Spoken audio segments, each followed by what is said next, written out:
I'm telling you what I watch, bro. So I don't want to watch no person. I don't want to watch no person moonwalking. I don't watch that junk.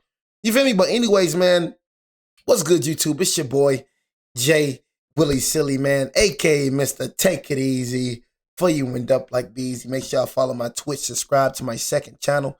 Everything you know about your boy Jay is in the description down below. We got the real reason Mike Tomlin walked away after 19 seasons. And y'all just hired Mike McCarthy. You know what I mean? Honestly, y'all just hired the Raiders DC coach too as well. You know, I feel like that was a good hire right there. You know what I'm saying? He's a good defensive coordinator. You know what I mean? He's decent, but I ain't gonna lie, man. I feel like some Steelers fans, y'all gonna have a rude awakening. And one thing I had to understand, Steelers fans, bro, and I didn't listen. I ain't gonna lie, one thing Kalen DeBoer doing, he recruiting his tail off. He's going crazy. But it's gonna take some years for y'all to get, like Mike McCarthy, nothing like Mike Tomlin. Mike McCarthy won a ring for Sholioli, but Mike Tomlin literally up. Hey, y'all, I got that da-na-na. Hold on, y'all. You know what I'm saying? Okay, cool. I told y'all every time that da-na-na. I know we all get nervous. All the sports fans get nervous when we hear that da-da-da. You know what I mean? But anyways, like I was saying, y'all, nobody, and that's why I say, like, when it comes to John Harbaugh, bro, I was so happy when we got John Harbaugh, because it's like we had Judge, you know what I'm saying? Ever since Tom Coughlin, we always been second guessing. And that's why I've been trying to tell people, like, when it came to my Giants, bro, coaching has been a problem. You know what I'm saying? So Steelers fans, you never had to experience what I experienced. You know what I'm saying? I was just like you, bro, Nick Saban. You know what I'm saying? Just like you, I believe just like you, bro. We gonna be all right. I'm telling you, but that coaching means something, boy. It's a whole new staff. None of Mike Tomlin's staff is there anymore. They all gone. You know what I mean? Coaching, that junk is important, bro. You know what I'm saying? I'm telling you right now. So what you got out of Mike Tomlin been there for 19 seasons, bro. I'm 23 years old. All I know is Mike Tomlin, bro. I ain't never seen no other Steelers coach other than Mike Tomlin. Same thing for Nick Saban. I ain't never seen nobody other than Nick. All I knew was Nick. So you dang right, I thought, oh yeah, it's going to be the same. But then after Nick left, I started seeing switch the booty. I'm like, what the? I'm surprised. I'm seeing switch the booty. We just got switch the booty. 38-3. I wasn't seeing switch the booty. I wasn't seeing that. So then I started like, dang, that junk actually is different. The standard different. Coaching staff different, bro. Look at Nick Saban tree, bro. The Kirby Smarts, the Lane Kiffins, Kirk Sinettis. Bro, you see this man tree? Do you see who came from Nick Saban, bro? You see this? That man is crazy. That man produced some of the best coaches of all time, bro. You know what I'm saying? The man that just won a national championship was with us, Kirk Sinetti. You know what I'm saying? So all I'm saying is, bro, is that staff and the way Mike Tomlin is, bro, that's different, bro. You know what I'm saying? That's different. So all I'm saying is, bro, I'm just saying it's going to be different, bro. So if y'all going to losing season, just don't expect winning right here. Because I just don't know a head coach that's going to the playoffs with Mason Rudolph, with Kenny Pickett's, bro. You know what I'm saying? That take a different special coach to go to the playoffs. Let's keep it real. Mike Tomlin ain't had a good quarterback ever since Big Ben. You talking about some Michael Vick. Michael Vick was washed when he came with y'all. Word up. You know what I'm saying? And he never had a losing season out of 19 years. Come on, bro. Come on, gang. 19 years, Mike Tomlin has never had a losing season. Not once. Just said that. That's crazy. I just said, I had to inform. He had to tell you again. In 19 years, Mike Tomlin has never had a losing season. Not once. And yet, for almost a decade, Steelers fans have been begging for him to be fired. All right, you hear that? Okay, all right. Be careful what you wish for, buddy. Be careful what you wish for. Fire Tomlin. Be careful what you wish for, buddy. Because I promise you what he did, we got to rewind it back. But I promise you what Mike did ain't normal. This ain't normal. He the longest head coaching tenure of all time. Nobody's ever done what Mike Tomlin did. Except for like John and them. Nobody came close to what nobody ever done what he did. 19 seasons, never lost. Never had a losing season. Fire Tom. All right. In 19 years, Mike Tomlin has never had a losing season. Not once. And yet, for almost a decade, Steelers fans have been begging for him to be fired. Okay. All right. Man, I share your frustration tonight, man. We didn't do enough. Super Bowl coach, a stacked roster, a dynasty on paper, but somehow no playoff wins since 2017. But this isn't a story about just losing. It's a story about how winning just enough became the problem. He's really a great cheerleader guy. I don't know what he does, but I don't think that he's a great coach at all. His name never even pops in my mind when we think about great coaching. Yeah, you just talking, bro. I'm going to keep it real with you. You know what I mean? But, yeah, I expect, you know what I'm saying, people that looks like you to say things like that. You know what I'm saying? Honestly. You know, but he's definitely a top 5 coach, top 10 coach of all time. Definitely in the top 10. So if you don't think about Mike Tomlin, you know what I'm saying, got 2 rings. You don't think about Mike Tomlin, you know what I'm saying, when it comes to Hall of Fame coaches. What the frick is you doing? I'm just keep it real with you. Ain't too many coaches better than Mike Tomlin, bro. So please stop it with that BS. But we know why he's saying this, chap. Mike Tomlin didn't walk into Pittsburgh quietly. He kicked the door in. In 2007, the Steelers hired a 34-year-old defensive coordinator with 0 head coaching experience, and almost immediately, the league realized something was different. Tomlin wasn't yelling like an old drill sergeant. He wasn't pretending to be Bill Coward Said either. top He 15. was calm, cool. Name 14 coaches better than Mike Tomlin. You can't even do it. Can't do it. Name 14 coaches better than Mike Tomlin right now. Name them. Confident, the kind of coach you could dap up on a Friday, then light you up on Sunday, and it worked fast. By his second season, Tomlin had the Steelers in the Super Bowl, and when Santonio Holmes dragged his toes in the corner of the end zone, goes to the back of the end zone, and it is off for a touchdown. Mike Tomlin became the youngest head coach to ever win a Lombardi trophy, 36 years old. In Pittsburgh, a city that doesn't hand out respect easily. That moment changed everything.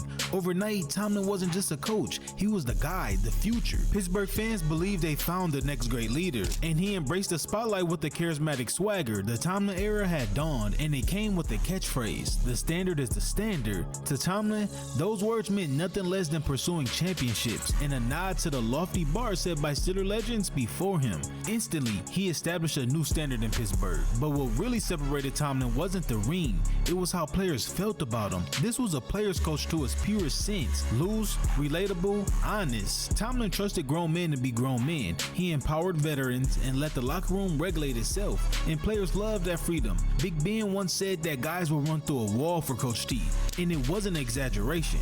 You could feel it on Sundays. The Steelers played angry, physical, emotional, like they believed in a man holding the clipboard. Tomlin wasn't afraid to be himself either. He joked in press conferences, dropped one-liners, gave sound bites that felt real, not rehearsed. Never say never, but never. Final message be to your team before you send them out here. Don't blink. If you're a blinker, cut your eyelids off. You know, this is not going to be for the faint of heart. Compared to the stiff corporate coaches around the league, Mike Tomlin felt human, and in the late 2000s, that mattered. But here's the thing about being this style of coach. Sometimes, things can get too out of hand. Even during the winning years, little red flags started showing up quietly. Steelers played with an edge, but that edge came with penalties. A lot of them, late hits, personal fouls, emotional mistakes. In one 2010 game, Pittsburgh dominated the Raiders, but also set a franchise record for penalty yards in the process, drawing flags for late hits and personal fouls. Tomlin, arms crossed on the sideline, would get heated at the sloppy play. He was fiery on the field, known for his barks at officials over calls and even jawing at players who lost their cool. Gets into it with opposing players. He carries himself like he's a player, and if Bill Belichick did these things, we would be shredded. I don't want to hear about no Bill Belichick, bro. Ain't gonna lie, I told you how I felt about him. Everybody talking about, oh, he's supposed to be a Hall of Famer. I told you, overrated. You know what I'm saying? I don't care what nobody say. You know what I'm saying? You ain't a Hall of Famer in my book, homie. I don't like Bill Belichick. I'm going to just keep it real with you. I don't respect cheaters, bro. You know what I'm saying? I'm sorry.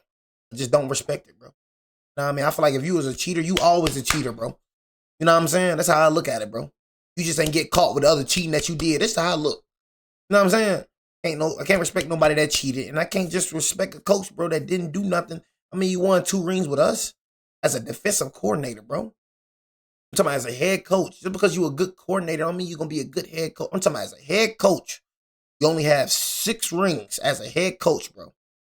And that's all because of Tom Brady. Before you left, bro, before Tom Brady got here, bro, you was finna lose your job, bro. You was finna get fired, homie. Literally. You know what I mean? Tom Brady came and saved your career. You feel me? So you went on that little streak, having that top-tier defense, having the best tight end in history, Rob Gronkowski. We forgot about Rob. We forgot about Edelman. We forgot about all these people. You know what I'm saying? That he's had. Then right after Rob and Tom went over to the Bucs, they won the ring, and you been a shell of yourself. Literally. You did nothing after Tom. Literally. Name one successful thing he done after Tom. He tried to go to North Carolina, got his head beat in. Thought he was finna rebuild North Carolina, got his head knocked off, got straight switched to booty. But he supposed to be a great coach? Nah, Nick Saban a great coach. Nick Saban won at LSU and then came to Alabama, started winning. Nah, Phil Jackson the head coach, because Phil Jackson won multiple rings with the Chicago Bulls and then came to the Lakers, did the same thing. Nah, that's good coaches. You know what I'm saying? Nah. And you ain't win without Tom, so guess what? Nah, you ain't a good coach to me, gang. You know what I mean? So I ain't trying to hear about no Bill Belichick, bro. It's a reason. I totally agree. You know what I mean? Don't let cheaters in the Hall of Fame. Ain't one cheater in the Hall of Fame. You know what I mean? Ain't one cheater in the Hall of Fame. Can you do my dance? Man, F your dance. You know what I'm saying? But name one cheater in the Hall of Fame. You know? Please tell me one. Him. If Sean Payton did these things, we would be shout out to Sean Payton. Tomlin. Because he's black and people are afraid to be criticized. Mike Tomlin is doing stupid things. He needs to be reined in and criticized and treated like every other coach in the National Football League. Cameras occasionally caught these intense moments. Tomlin being heated, delivering a passionate earful to a player after a careless penalty or turnover. His emotional leadership cut both ways. It fired the team up, sure, but it also reflected the culture, passion over precision, vibes over structure. Tomlin leaned heavily on veterans like Hines Ward and James Ferrier to keep things in line. Accountability was more suggested than enforced, and when a locker room was full of leaders, that worked. But when it wasn't, things got shaky. Because years later, James Harrison bluntly said that Tomlin is a player's coach who needed to be more disciplined, comparing him to the no-nonsense style of coach that Bill Belichick was. His coach's style, he's more interested in being with friends with the players than doing anything else. I'm not saying he's a bad coach. I'm just, you asked me a question, who you think is better, and that was my opinion. Still, nobody really cared. Why would they? He was winning 2 Super Bowl appearances in 4 years, never a losing season, a ring already in the case. Pittsburgh looked set up for another dynasty. The media crowned him, fans trusted him, the organization empowered him. The new standard was real, but underneath all that success, the blueprint was being written. A culture built on trust, on star power, on players policing players. And soon, the Steelers were about to load the locker room with more talent than they ever had before. Weapons, personalities, and most importantly, I don't want to hear about ego. AB. They called them the Killer Bees, and that's when Mike Tomlin's greatest strength started to become his biggest weakness. I don't want to hear about AB, bro. By the mid-2010s, the Pittsburgh Steelers weren't just good, they were dangerous. This was the era where defenses walked into Heinz Field already tired. Antonio Brown turned into one of the best receivers on the planet. Every route was sharp, every catch felt unstoppable. In 2014 alone, Brown led the entire league with 129 catches for 1,600 yards. Both new Steelers single-season highs and earned the first-team All-Pro honors. Meanwhile, Le'Veon Bell was like that boy. Position in real time. In his prime, Bell routinely posted 1,800 plus yards from scrimmage per season. He didn't run through holes, he waited for them, glided, let blocks breathe, and once he caught the ball out of the backfield, good luck. And behind all of it was a rejuvenated Ben Roethlisberger, quietly putting up the best numbers of his career. 4,000 yards like it was nothing, deep shots, comebacks, it was like backyard football when things broke down. They called them the Killer Bees, Ben, Brown, Bell, and it felt like Pittsburgh had built a cheat code. Mike Tomlin was in his element. This era here cemented his reputation as the quote-unquote player's coach. He let stars be stars, let personalities breathe. The locker room was loose, confident, borderline cocky, music blasting, dancing after wins, social media popping off. Tomlin believed if grown men you talk about Tomlin, freak you talk about blasting, dancing after wins, social media popping off. Tomlin believed if grown men felt trusted, they'd play harder for him. I'm saying, bro, y'all not finna be the same without Tomlin, bro. I'm gonna keep it real with you. You ain't finna be the same. Tomlin is the Steelers, bro. You know what I'm saying? I can't even imagine Mike Tomlin with nobody else. And Tomlin's still on the block. You know what I'm saying? Tomlin's still on the block right now. He can come back coaching anytime. Tomlin can come back anytime and have a job right now. You feel me? Bro, you ain't finna be the same without Tomlin. Just telling you, bro. But that edge y'all had, bro, because of Tomlin, bro. I'm trying to tell you, gang. I don't think y'all understand what you finna deal with. The pain that I dealt with when it came to the Giants, or you finna feel it. He ain't never felt that when that Nick Saban, with that right there, when I ain't believe, I feel you still a fan. You think you finna still have winning season. I was the same way with Nick Saban.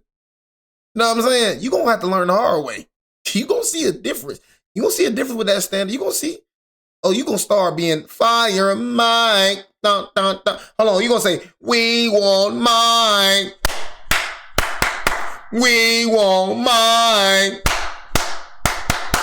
Ain't gonna be no on fire Mike Tomlin. You gonna be begging for Mike. I promise you, the next few years, I was like, we want Nick. We want Nick. You know what I'm saying? Seeing straight switch to booty.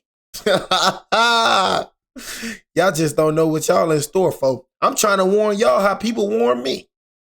I was just like y'all, but you crazy at your mind thinking we finna fall off. What be out your dang mind? Shoot, straight switch to booty. That's to be. All I was seeing was, what the? What the? What the? Just a couple weeks back, what the? Straight switch to booty. You know, I ain't never seen switch to booty with Nick other than that Clemson game. Seen like 4 switches to booties when it comes to Kalen DeBoer. Right now, his name is Kalen DeHore. You know what I mean? Until I see otherwise, his name Kalen DeHore. You know what I'm saying? Kalen DeHore. You know what I'm saying? Simple as that. At 30-83, that was a massacre. That was a belt. You know, but still, you know what I mean? You in for a rude awakening, man. I'm trying to tell you, gang, all right? Just trying to tell you. Wins. Social media popping off. Tomlin believed if grown men felt trusted, they'd play harder for you. And honestly, for a while, he was right. As long as the Steelers kept winning shootouts on Sundays, his easygoing style was praised as a brilliant strength. Coach T let us be ourselves and just go play, Le'Veon once said. The Steelers stacked wins, regular season success came easy, and the assumption around the league was simple. Bro, AB, bro. I just look at AB, bro. I'm like, bro, AB, boy. AB boy could have, boy. AB boy, dang AB, bro. Ain't nothing worse, bro, than seeing somebody that had it, bro, and just lose. I'm like, bro, that man right here, man. I just be like, dang, bro. That jump be hurting sometime, bro, just seeing that, bro. Like Antonio Brown, man. Like, dang. Man, I ain't gonna lie. I got Antonio Brown, top 5 wide receiver all time, man. I ain't gonna lie to you. Keep it real with you, man. He up there with Julio, man. Yeah, what nobody say. Only the casuals gonna think it's stupid. You know what I'm saying? Only the casuals gonna think it's stupid. Only the casuals gonna think me saying that he up there with Julio Jones and them. It's crazy to say. You know what I mean? My opinion, he probably better than Julio. To keep it real with you, bro. My opinion, bro, I'll probably take Antonio Brown over Julio Jones. To keep it real, we talking about all time, prime against prime. I'll probably take Antonio Brown over Julio Jones, but I'll keep it real with you. Season success came easy, and the real. assumption around the league was simple. Eventually, the team is getting in another ring. But here's the thing about freedom. If nobody's driving the bus, ego grabs the wheel. Even during the highs, warning signs. Shoot. Antonio Brown's work ethic was legendary, but so was everything that came with him. Late to meetings, pushing boundaries, live streaming things that absolutely did not need to be live streamed.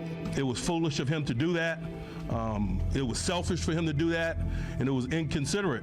Martavius Bryant started chirping publicly about targets. By 2017, Bryant couldn't hold it in. He got on social media and just let it loose on how he was being underused, even replying to a fan that rookie Juju Smith-Schuster was nowhere near better than him. And that outburst earned him to be benched for the next game, a symbolic slap on the wrist that hardly masked the simmering frustration. Steelers receiver Martavius Bryant wants to be more involved. Well, the exact opposite will happen this Sunday. Mike Tomlin is benching the disgruntled wide receiver. Then there was Big Ben, who was openly clashing with offensive coordinator Todd Haley on the sideline. And slowly, quietly, the defense, once the soul of Pittsburgh football, started slipping. Longtime defensive guru Dick LeBeau parted after 2014. In his replacement, Keith Butler, who was struggling to uphold the steel curtain standard. By 2017, the defense was springing leaks everywhere, especially in crucial moments. They ranked near the bottom of the NFL in preventing red zone touchdowns, allowing nearly 66 of opponents' trips inside the 20 to end in 6 points, one of the worst rates in the league. In short yardage situations, they too often got pushed around. But also 2017, the Steelers could score on anybody, but stopping people, that was optional,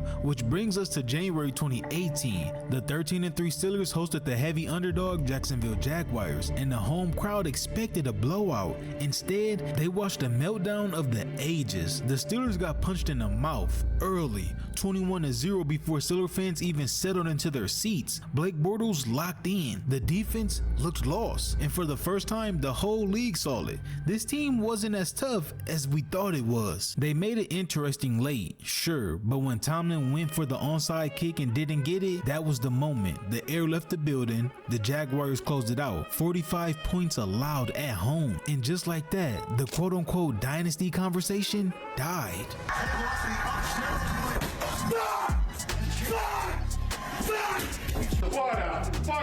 Yeah, I ain't gonna lie. Boy, I be just like that, boy. Yeah, don't judge us, bro. That's one thing I'm gonna say, bro. Don't judge us. You know what I'm saying?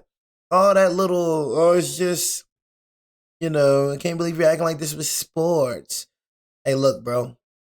How about this? Just shut up. Because you try to come over here again, you're gonna get hurt over here. I'm gonna go and tell y'all, like, people that's not into sports, bro. I promise you, bro, we don't go into y'all lives. I can't say nothing about him because I'm just like him. We don't come over to y'all live. This is a real dangerous field to play with, bro.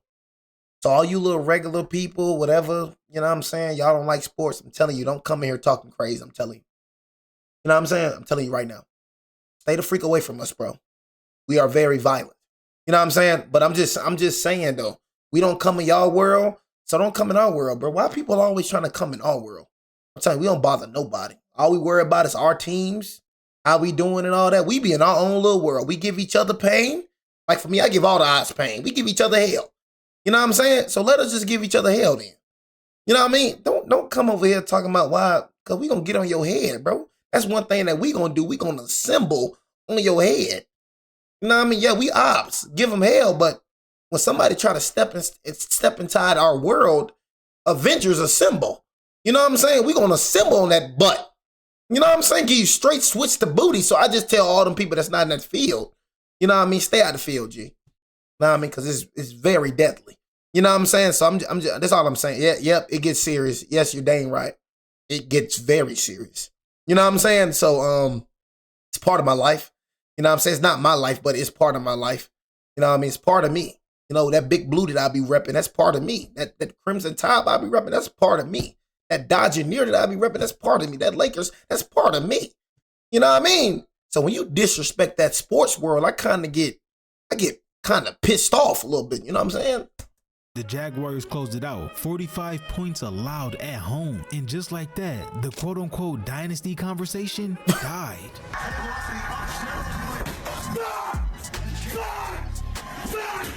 What a fucking embarrassment. That loss started the wild card losing streak the Steelers are still faced with today. Then later that year in the 2018 season, that's when everything just went left. Le'Veon Bell never showed up. Contract dispute, franchise tag, business decisions. Tomlin tried to play it cool. We need volunteers, not hostages.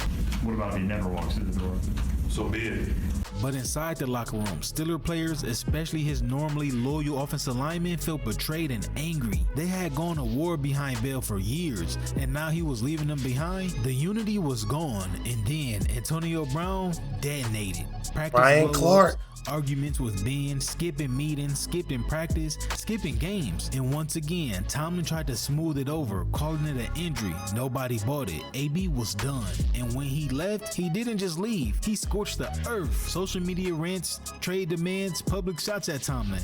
Years of behavior that had been tolerated suddenly exploded all at once. Former teammates admitted later that they warned Mike years before. Once you pay him, Ryan Clark said, you're creating a monster. Meanwhile, Ben's power inside the organization was untouched. He had his own weekly radio show on 93.7 The Fan, where he spoke openly about team matters, and when things went wrong, he wasn't shy about aiming criticism at teammates. For example, after a close 2018 loss, Ben took to the airways to blame Antonio Brown for running a poor route on a game-ending interception, and even scolded a young receiver, rookie James Washington, for dropping a pass. The comments made headlines, and when asked when calling out teammates publicly was appropriate, he flat out said, I've earned the right. And maybe he had, but young players saw something else. A double standard. Tomlin didn't call him out or didn't check it publicly, and slowly the locker room split. Some guys felt protected, others felt expendable, and by the time the Killer Bees split up, the culture they left behind didn't get tighter, it got messier. Juju dancing on logos, Chase Claypool celebrating first downs while the clock was bleeding out, and then there was George Pickens.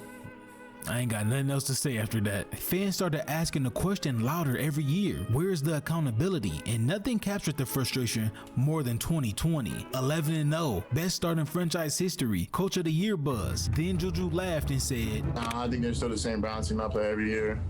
I think they're nameless, great faces. At the end of the day, I know it's the Browns, it's the Browns. And Cleveland heard everything. Wildcard weekend, Heinz Field, the game was over before it even started. 28-0 in the first quarter. By the time the Steelers woke up, the season was already over. 48 points allowed. I ain't gonna lie, this is embarrassing. I'm gonna keep it real. Steelers fans, this is embarrassing. Like, imagine y'all was getting switched to booty with Mike. Imagine what's finna be without Mike. I wanna be like Mike. Just imagine, like, you can switch to booty with Mike. Bro, just imagine without Mike. Who y'all quarterback gonna be? Am I tweaking? Is A-Rod finna be your quarterback over that trash online? I don't even think A-Rod wanna come back. Is A-Rod a free agency? Hey, Siri. I have to speak, on things that I have knowledge of. Hey, Siri. Is Aaron Rodgers a free agent this season? Hey Siri, is Aaron Rodgers a free agency? Hey Siri, is Aaron Rodgers a free agent this season, bro? Okay. So is Aaron Rodgers a free agent this season? Check it out. Okay, you know what I'm saying? So I think Aaron Rodgers 25 still is free agent. I think Aaron Rodgers is a free agent, if I'm not mistaken. You know what I'm saying? Siri be acting stupid sometimes, you know what I'm saying? So yeah, man, Siri be acting stupid sometimes. I know y'all be having problems with Siri. I have problems with Siri too. You know what I'm saying? But yeah, Siri be acting stupid. But anyways, man, I think Aaron Rodgers is a free agent this season. So I don't even think he comes back behind that BJ O-line. People always asking me what BJ mean. Booty juice. You know what I mean? That's what it means. For everybody watching, BJ means booty juice, butt juice. You know what I mean? That's what it means. So I don't think he want to come behind that butt juice O-line. And you said Steelers need to start Will Howard. And Will Howard is, when I mean B to the J and then put the J to the B, that man is BJ. You know what I'm saying? I'm going to keep it real with you. Will Howard was only successful. Ohio State was only successful because of their run game with Quinshon Judkins and Trayvon Henderson. You getting Will Howard, that is going to be like, oh my God. Another home playoff embarrassment, another year of wasted talent. By 2021, the window was completely shut. Bell was gone, Brown was gone, Ben was on his last leg. A roster that should have delivered championships delivered chaos instead. One playoff win in the last decade, 0 rings, and a fan base that once trusted the standard was now questioning if the standard ever changed at all. Because when the stars left, the excuses stayed, and while the offense took the heat, the real collapse was happening elsewhere. The Steelers were built on defense, and under Mike Tomlin, that identity was fading fast. And here's where the story turns uncomfortable, because Mike Tomlin didn't come up as an offensive genius. He wasn't some quarterback whisperer. He built his name on defense, Tempa 2 roots, secondary specialist, a guy who was supposed to know better. And yet, by the late 2010s, Steelers defenses didn't scare anyone. Not quarterbacks, not coordinators, not even bad teams. Missed tackles became the norm. In 2017, the Steelers missed a whopping 147 tackles, dead last in the NFL. Communication on the field fell apart as well, leading to blown coverages at the worst possible moment, and the unit that once ended games suddenly couldn't finish drives. 3rd and long, automatic conversions. Red zone, touchdown. 2-minute drills, panic, and that's the part fans couldn't understand because Pittsburgh wasn't ignoring the defense, they invested in it. Heavy, first-round picks, big contracts, blue-chip talent. TJ Watt turned into a Defensive Player of the Year. Minka Fitzpatrick was traded for and instantly became an All-Pro. Cam Hayward was still wrecking games up front.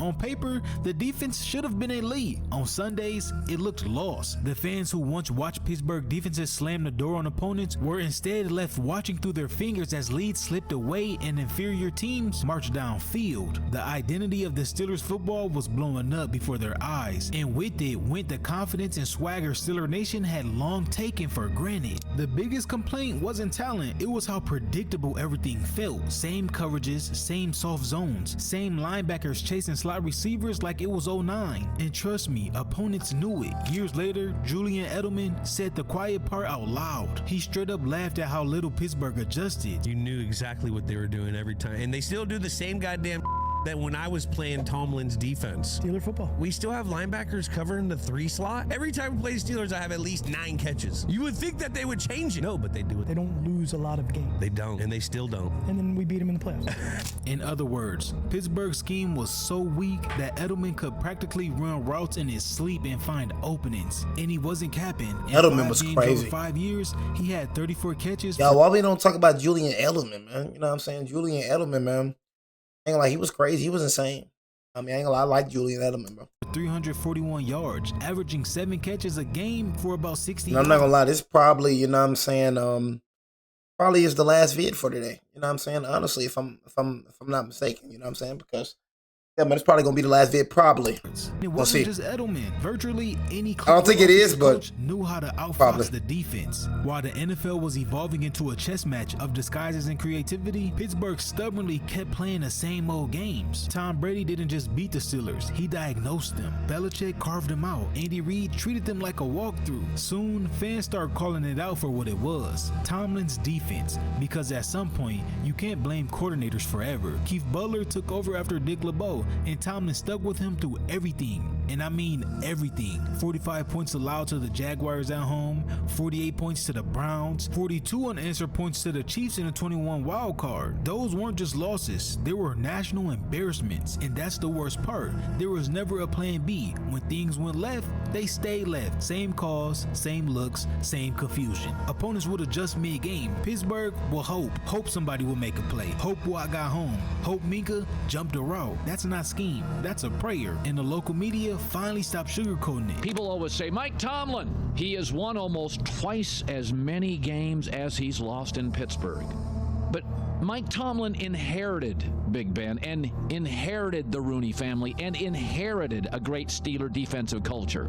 You can rip any coach in the NFL except Mike Tomlin. Every time Kansas City loses, Andy Reid's a bum. Mike Mularkey lost a playoff game this weekend, fired this morning.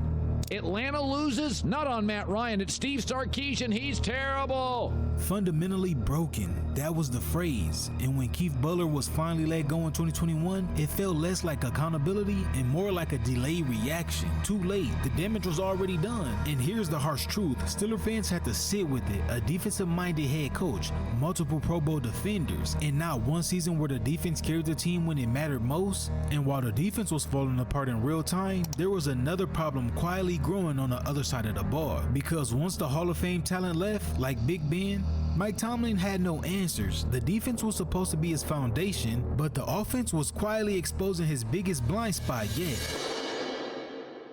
And see here, this is where things stopped being complicated and started being embarrassing, because all that talk about— I mean, at the end of the day, he was still winning, bro. You know what I'm saying? At the end of the day, he was still winning. You know what I'm saying? So that's all that matters. He was still winning. You know what I mean? But I've been saying it. You know, he was getting straight switched to booty.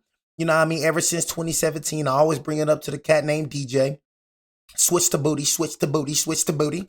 You know what I mean? Ever since 2017, that's terrible. You know what I mean? 2017 and we are in 2026 and you just lost this year. You know what I'm saying? Just lost to the Texans this year. I had a freaking screenshot that I sent to DJ. But I mean, it was busting Aaron Rodgers' head open. It was busting it open. And I felt good looking at it. You know what I'm saying? Just busting his head open, man. It was embarrassment. You know what I mean? But ever since 2017, you have not won a playoff game. So Mike Tomlin, you know, I'm not going to say he was the problem, but you really don't get no better than Mike, though, man. You know what I'm saying? Honestly. And I don't think Mike wasn't calling the plays, but Mike was hiring the play callers. You know what I'm saying? You feel me? So Mike wasn't hard. So everything does fall back on Mike. Like when it came to Brian Daboll. You know what I mean? Yeah, Brian Daboll, you're not calling the defensive plays, but you hired that trash defensive coordinator, Shane Bowen. You know what I'm saying? Yeah, you ain't calling the offensive plays like you was doing at Buffalo, but yet you hired that mother effer Mike Kafka. You know what I'm saying? So yeah, everything falls back on you, bro, because you making these hires. You know what I'm saying? So yeah, so everything does fall back on Mike, but one thing you can say, he ain't never had a losing season. So when it comes to Mike McCarthy, it's Mike McCarthy. Mike McCarthy, where's Mike McCarthy done at the Dallas Cowgirls? It's trash over there. You know what I mean? They had a good team over there. Mike McCarthy ain't done nothing either. Mike McCarthy just like Mike. You know what I mean? Not just like him because, you know, like Mike Tomlin is a better coach than Mike McCarthy. But, I mean, you know, like what really Mike McCarthy has done, honestly, other than winning the ring? You know, what has he done in the past few years? You know what I'm saying? Culture, leadership, the standard, Mike Tomlin never figured out the offense. After Todd Haley was let go in 2018, the Steelers hit a fork in the road. They could have gone bold, outside hire, fresh ideas, modern concept. Instead, Tomlin played it safe. He promoted Randy, Big Ben's guy, a comfort hire, a relationship hire, and almost immediately, the offense lost its edge. Randy's 2018 or 2020 time delivered bland, predictable play calling, a far cry from the creativity from the past years. The once dynamic Steelers attack developed into Ben's playing backyard football, scrambling drills, hoping something breaks open. At first, it kind of worked. Then defenses adjusted. By 2019 and 2020, it was obvious. This offense had no structure, no evolution, no answers. And when Ben's arm started fading, the whole thing collapsed. So Tomlin tried again. In 2021, he promoted Matt Canada, another internal hire, another familiar face, another gamble. Canada was supposed to bring innovation, motivation, misdirection, college creativity. What Pittsburgh got instead became a league-wide joke. Jet sweeps, end-arounds, wildcat looks. The Steelers tried every cute trick in a book, but these antics fooled absolutely nobody. In theory, Matt loved pregame motion and misdirection. In practice, the offense showed no true creativity, no coherent identity. Week after week, Pittsburgh stubbornly refused to attack the middle of the field or stretch defenses vertically. Opposing teams began sitting on the short sideline routes that were coming, and Steeler fans, they were losing their minds. By 2023, the numbers told a brutal story. Bottom of the league in points, bottom in yards, bottom in third down efficiency. This wasn't just not good enough, this was historically bad for a franchise that once boasted the killer bees. Now could barely muster 17 points per game, the franchise's worst scoring mark in decades. In fact, through late 2020 into 2023, Pittsburgh failed to gain 400 yards of offense in 45 straight games, by far the longest such drought in the league at the time. All while Mike Tomlin stood by his guy. Week after week, season after season, the chant started quietly, then they got louder. Fire Canada started to be heard during home games in 2022 and 2023.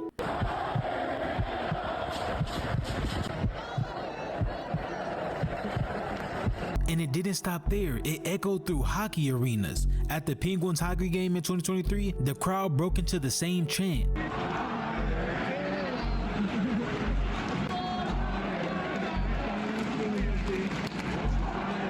And that's when you know they're cooked. Media tore into Tomlin for being loyal to the wrong people, blasting his refusal to fire a friend, and former Steeler greats joined the chorus. Ryan Clark, who's actually close to his former coach, publicly said that his unwavering loyalty to his players and coaches was now holding the team back. Man, the Pittsburgh Steelers need a new fucking offensive coordinator. This guy sucks. And eventually, he blinked. In November 2023, Mike Tomlin fired Matt Canada mid-season. And this was the first time in over 80 years the franchise had dismissed a coach during the season. Most recent performance, a component of it, but, you know, I just think you know when you're there. And the irony, the offense immediately looked better. Pittsburgh started racking up over 400 yards of offense, snapping that dead streak in their first outing under new play callers. First time in 50 9 games, the Pittsburgh Steelers go for 400 yards. That was the stat. That was Matt Canada's entire tenure. The players looked rejuvenated, the play calling was more aggressive and unpredictable, which only raised the question Steelers fans have been screaming for years. Why did it take so long? The moment said everything. Tomlin didn't lack awareness, he lacked urgency. And this wasn't just about bad coordinators, it was about a head coach who never truly prioritized modern offense, who treated it like something he could delegate and forget. And in doing so, he wasted years. Dynamic wideout Deontay Johnson, for example, spent season after season running decoy routes in a constricted scheme that rarely let him shine. Najee Harris ran into stacked boxes with zero creativity. Young talent stalled before it ever took off. For a franchise that once terrorized defenses, this offense felt stuck in another decade. And as bad as the play calling was, it only got worse when Pittsburgh lost the one thing holding it all together, their Hall of Fame quarterback. Because once Ben left the building, the Steelers weren't just bad on offense, they were lost. And truly, this is the part of the story where you realize the Steelers didn't just lose games, they lost direction. Because for a franchise built on stability, 3 coaches in 50 years, the moment Big Ben went down in 2019 exposed something uncomfortable. There was no plan. Ben's elbow injury wasn't some random surprise. He was older, he had been taking hits for 15 years. The signs were there, and yet, when he went down in week 2, Pittsburgh had to turn to Mason Rudolph, and then an undrafted rookie named Duck Hodges. That wasn't strategy. Look, BJ, I'm gonna give you, it's just some people that just look at him. You just look BJ. You know what I mean? You look like a built like a sack of laundry. You know what I'm saying? You just look at people and be like, yeah, you BJ.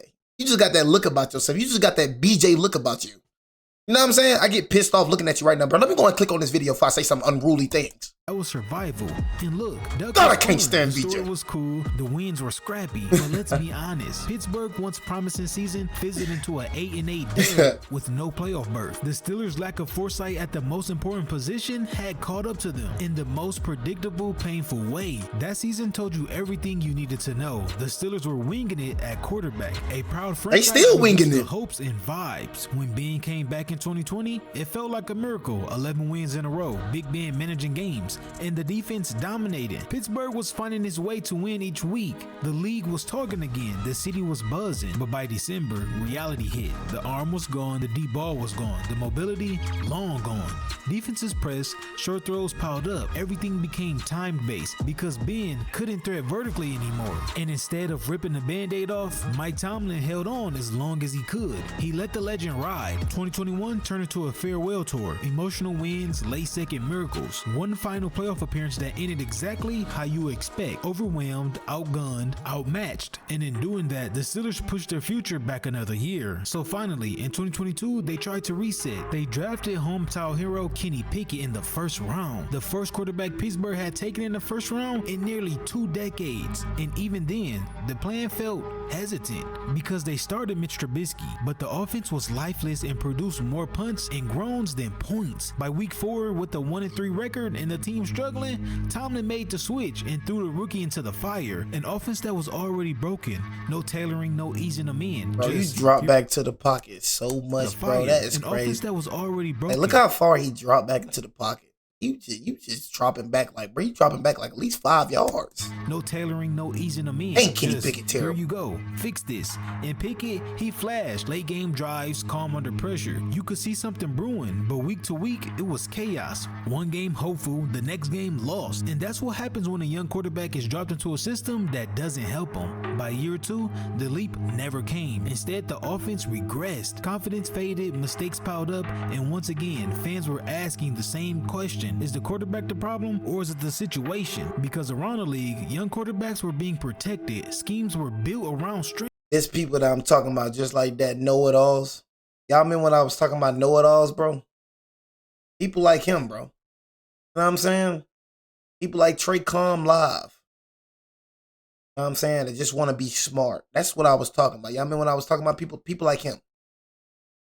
Got a ring. Play callers were evolving. Meanwhile, Pittsburgh kept people like him that just want to know it all. Telling me something I already know. People like him that just want to look smart. That's what I be talking about. Know-it-alls. It just wants to look smart. Or really sound dumb. No, he ain't produced to the ring at all. It was a ride along. You know what I'm saying? Didn't do nothing for that ring. You know what I mean? Nothing at all. Was he the starting quarterback when he got that ring? So what does him having the ring got to do with the freak I just said?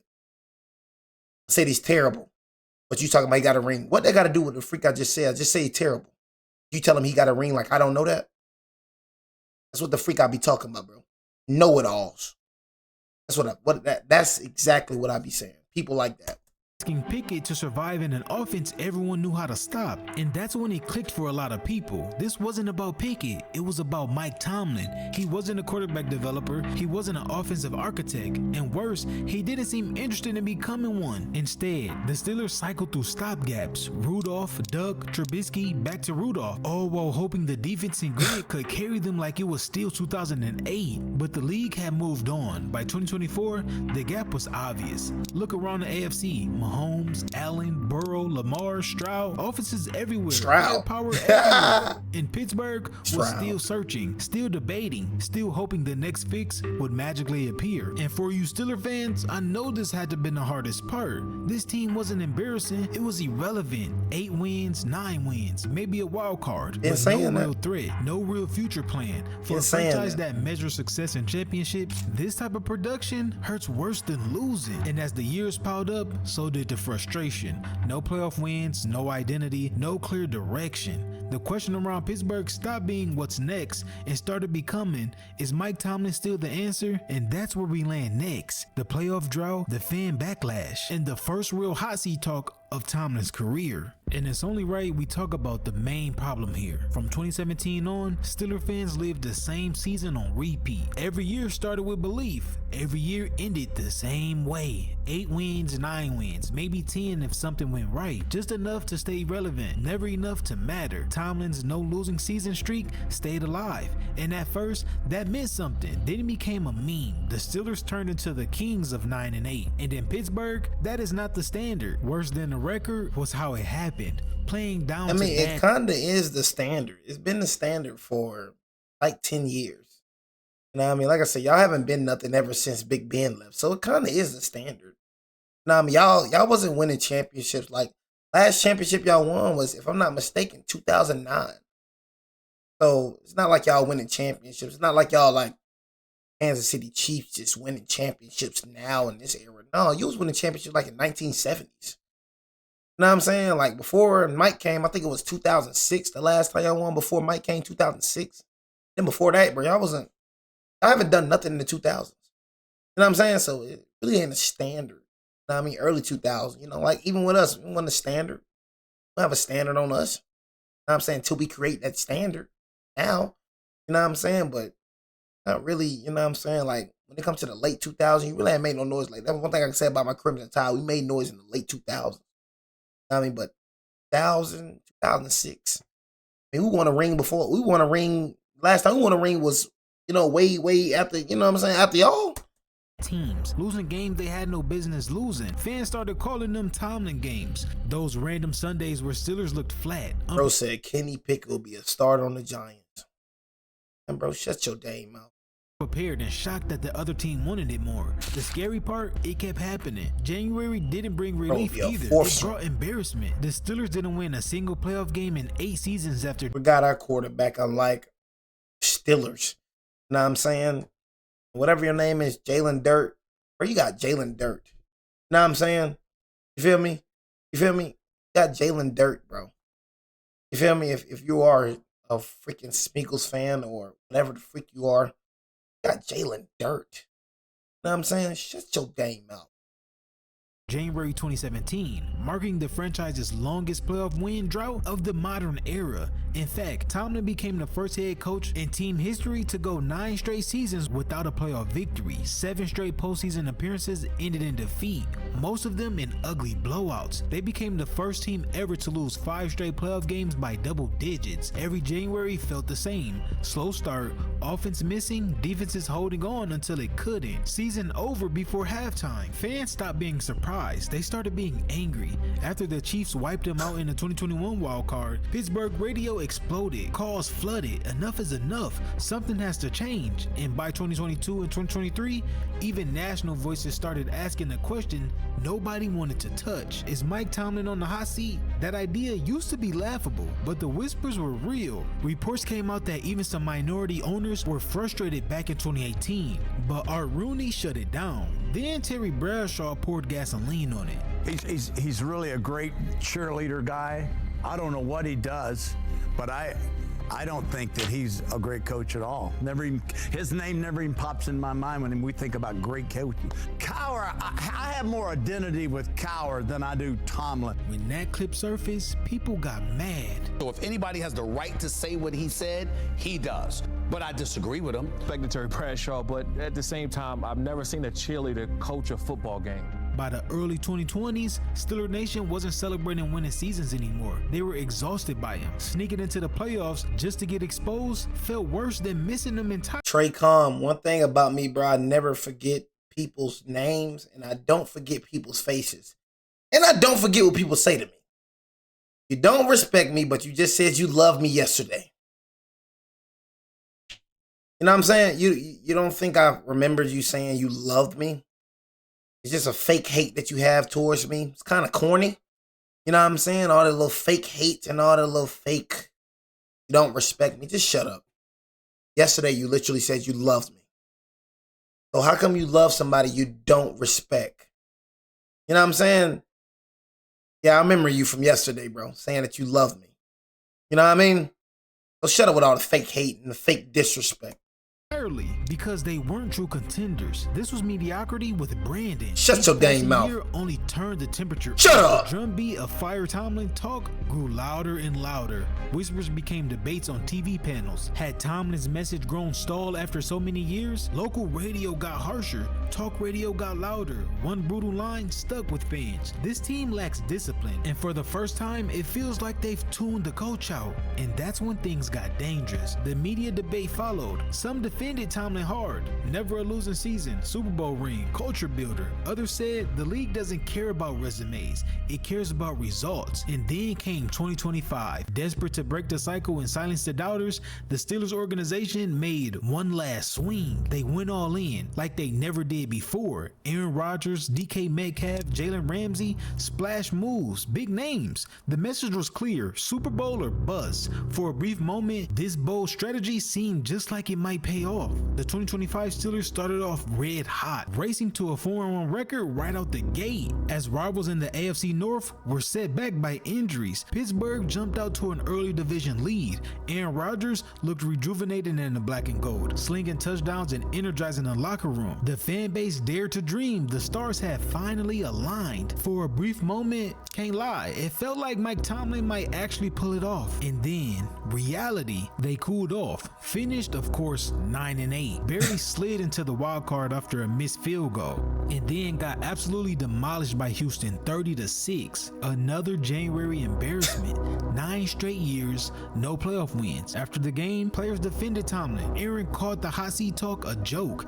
To me, that's an absolute joke. And for either of those two guys to be on the hot seat. Cam Hayward talked about how much Coach T means to the locker room, and none of that was wrong. But it also wasn't enough anymore because fans had reached their limit. We can't win the game if we can't score on offense, bitch. We can't just play defense. Not a single touchdown. You're not going to win a game only scoring 6 points. And less than 24 hours later, it ended. Mike Tomlin was stepping down. No firing, no drama, just a quiet understanding that the run was over. 19 years, no losing seasons, a Super Bowl ring, respect across the league, and also nearly a decade of postseason failures. That's the paradox. Mike Tomlin didn't fail loudly. He faded as the years went on. His strengths became habits. His loyalty became hesitant. His consistency became stagnant. And in a league that never stops evolving, that's how dynasties die. This was an amazing video, man. But Steelers fans, man, I don't know, man. You know what I mean? Steelers fans, I feel like you're going to get hail. You're going to get a lot of hail. I definitely feel that. So just get ready for that hail and get ready for that pain. You know what I'm saying? Honestly, we already did a video about Cookie Boy. But yeah, man. Yeah, but it's just gonna be hell. And it's gonna be a lot of pain. You know what I'm saying? So just get ready for it. I'm excited to see it. You know, you're still clueless when it comes to